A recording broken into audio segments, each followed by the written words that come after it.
Bonjour à tous, comment allez-vous? Depuis un petit moment déjà, on utilise un outil qui est de plus en plus répandu dans le domaine de l'audiovisuel. Donc quand je dis audiovisuel, j'entends par là la télé, internet, les vidéos sur internet, cette vidéo, et aussi et surtout au cinéma. Et cet outil s'appelle les effets spéciaux numériques. Pendant un moment, c'était surtout réservé au cinéma. C'était en partie dû au fait que ça coûtait énormément cher. Donc nous, on pouvait aller se faire...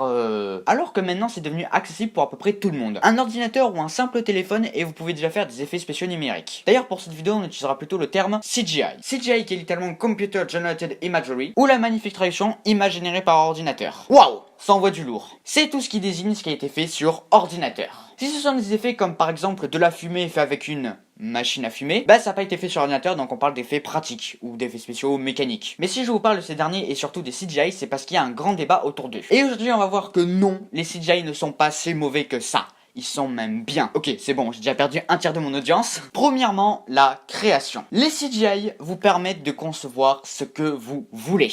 Que ce soit un simple objet, un véhicule, un personnage, une maison, un décor, une planète même. Oui, vous pouvez faire des immenses trucs en effet pratique, mais à un moment ou à un autre, vous aurez très certainement des contraintes de temps, de coût, de création et de réalisme. Les CGI vous permettront de faire voyager le spectateur, de l'emporter dans un autre monde, de montrer n'importe quelle idée que vous avez eue et que vous avez envie de montrer. À part des photos de votre belle-mère, ça non, on n'en veut pas. Hein. Et en disant ça, ça me permet d'enchaîner sur un autre argument. Les CGI ne vous bloquent pas. Je ne vais pas vous redire que le CGI ne vous bloque pas sur la créativité, il ne vous bloque pas sur d'autres points. Comme par exemple un autre qui est très important, la mise en scène. Quand vous avez un effet pratique, vous risquez à un moment ou à un autre d'être bloqué, de bloquer votre caméra, de ne pas pousser plus loin une idée que vous avez eue, de ne pas faire quelque chose de si grandiose que vous pensiez. Ça donne des contraintes supplémentaires. Et des contraintes sur un tournage, il y en a suffisamment. Alors qu'en CGI, vous serez beaucoup plus libre. Vous pourrez faire des plans circulaires, vous pourrez faire balader votre caméra n'importe où, vous pourrez faire des plans de n'importe quelle durée, c'est votre choix. Mais donc, si les CGI permettent de faire ce que l'on veut, pourquoi pose-t-il autant de problèmes? Eh bien, c'est parce que parfois, les CGI sont mal utilisés.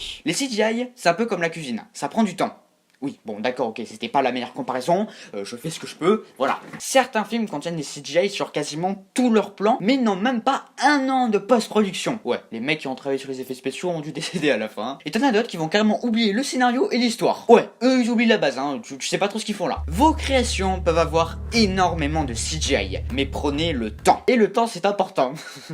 Certains sortent des CGI qui ont été faits il y a quelques années, même voire plus d'une vingtaine d'années, et qui sont ratés. Mais c'est normal, dans tous les domaines il y a des échecs. Et puis à 20 ans, même voire plus, on a eu Matrix, on a eu Terminator, on a eu Jurassic Park. Osez me dire que ces films sont mauvais. Bon, de toute façon je vous entendrai pas, donc m'en bats les couilles. Vous voulez faire un film full CGI? Allez-y. Faites-le. Faites comme James Cameron, embrassez totalement le numérique et révolutionnez-le par la même occasion. Pour moi, il faut utiliser les effets spéciaux pratiques, les effets spéciaux numériques, tout. Tous ces outils sont à votre disposition et peuvent servir. Par moment, il faudra utiliser un outil qui sera mieux adapté que les autres pour vous permettre de faire ce que vous voulez. Exemple, vous faites un film avec des aliens. Des aliens qui envahissent le monde et qui veulent le dominer.